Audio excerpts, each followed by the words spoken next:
ओम शांति। आज हम अपने घर में खुशियाँ लाने की बहुत प्रयास करते हैं। हमारे घर में खुशियाँ हैं, हमारे घर में दुआएं हो और हमारा घर सकारात्मक ऊर्जा से भरा रहे। तो सबसे पहले आपको ध्यान रखना है कि मेरा घर कैसा होना चाहिए।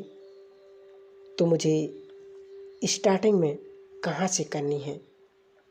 सबसे पहले घर की दहलीज से, दरवाजे से घर की शुरुआत करो। क्या मेरे घर के दरवाजे से कोई ऐसी आत्मा तो नहीं आ रही जो हमें नेगेटिविटी में रहती हो, नेगेटिविटी लाती हो, जो हमेशा नकारात्मक सोच रखती हो, नकारात्मक व्यवहार रखती हो। क्योंकि बहुत सारी आत्माएं आपके घर में आती हैं जिनका व्यवहार नकारात्मक होता है, जिनके बल बुद्धि नकारात्मक होती है, जिनके कर्म नकारात्मक होते हैं। तो आपके घर का माहौल सकारात्मक कैसे हो सकता है। तो सबसे पहले हमें शुद्धिकरण किसका करना है, घर की दहलीज का। क्या करना है, बड़े प्यार से सुबह उठ आपको अपने घर का शुद्धिकरण करना है। तो स्टार्टिंग कहाँ से करनी है, अपने दरवाजे से।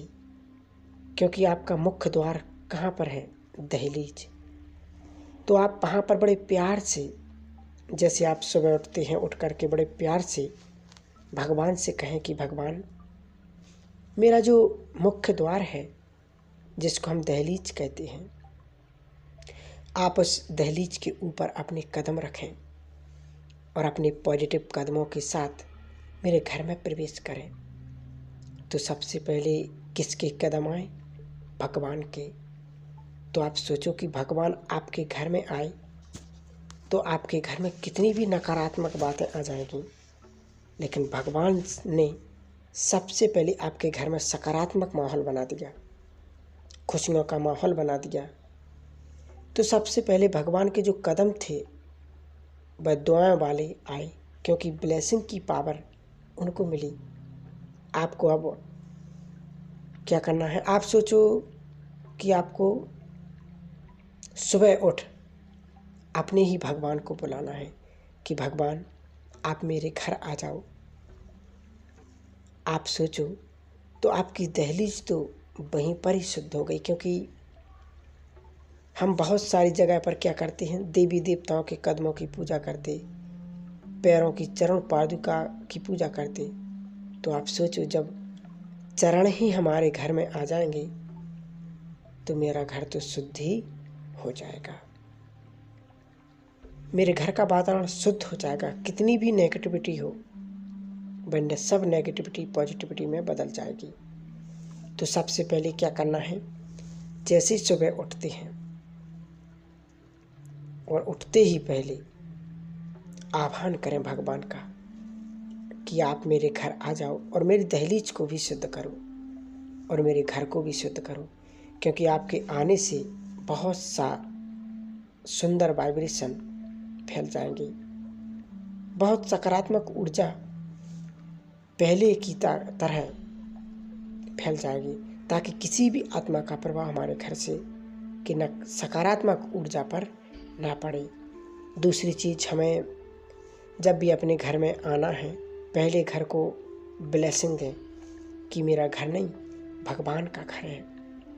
जब उसे हम भगवान का घर समझते हैं तो आप सोचिए कि उस घर में क्या होगा, दुख शांति होगी या सुख शांति होगी। तो हमेशा आप यही सोचें कि जब घर भगवान का है तो उसमें सुख शांति ही होगी।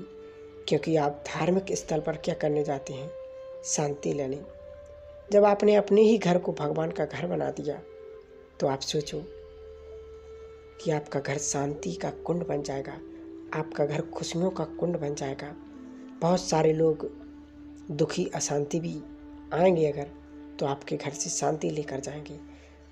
आपने कई जगह देखा होगा कि बहुत सारे लोग कहते हैं कि फलाने के घर गया था तो बहुत पीसफुल माहौल था, बहुत मज़ा आया, बहुत शांति थी। हर सदस्य बहुत अच्छा था क्योंकि उसके घर का जो माहौल था वह पॉजिटिव था। तो हमें अपने घर के माहौल को बदलने के लिए दुआओं की भी बहुत ज़रूरत है। और तीसरा, अपने घर में हमेशा खुशियाँ बरकरार रखें। भले कैसा भी माहौल हो आपके घर में, आपके घर का सुख शांति वाला हो या दुख वाला हो, किसी ने कुछ कहा हो, कैसा भी हो, लेकिन मेरे घर में खुशियाँ कम नहीं होनी चाहिए। क्योंकि जितनी आपके घर में खुशियाँ होगी, आपके घर में नकारात्मक ऊर्जा नहीं आएगी। इसलिए जहाँ पर खुशियों की बात करते हैं तो दोनों बात करते हैं कि भगवान वास करता हो, तो वहाँ पर आप सोचो क्या होगा। पॉजिटिविटी वाइब्रेशन स्वयं ही सकारात्मक ऊर्जा होगी। तो हमें सबसे पहले क्या करना है, क्या ध्यान देना है कि मेरे घर पर मुझे सबसे पहले निमंत्रण किसको देना है? पब्लिक को नहीं, भगवान को। तो जब भगवान को निमंत्रण देंगे तो आपके घर में सकारात्मक ऊर्जा फैलेगी। तो इस वीडियो के द्वारा आप अपने घर की सकारात्मक ऊर्जा को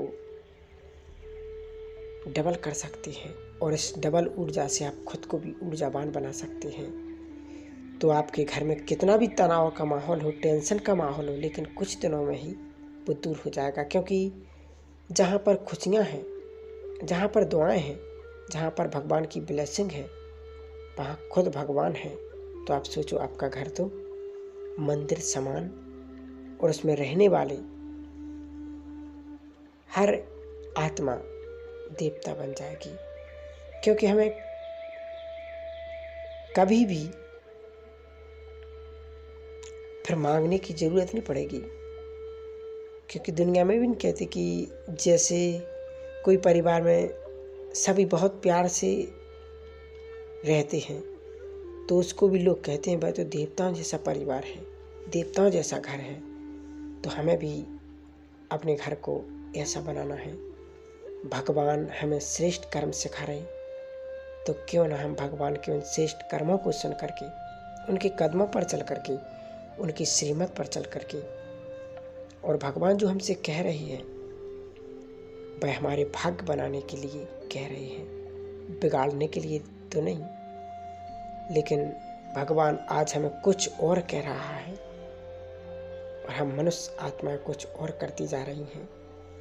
हमेशा याद रखें, मनमत वाले हमेशा पराजित होते हैं, लेकिन जो भगवान की श्रीमत पर चलते हैं उनकी हमेशा विजय होती है। ठीक है। ओम शांति।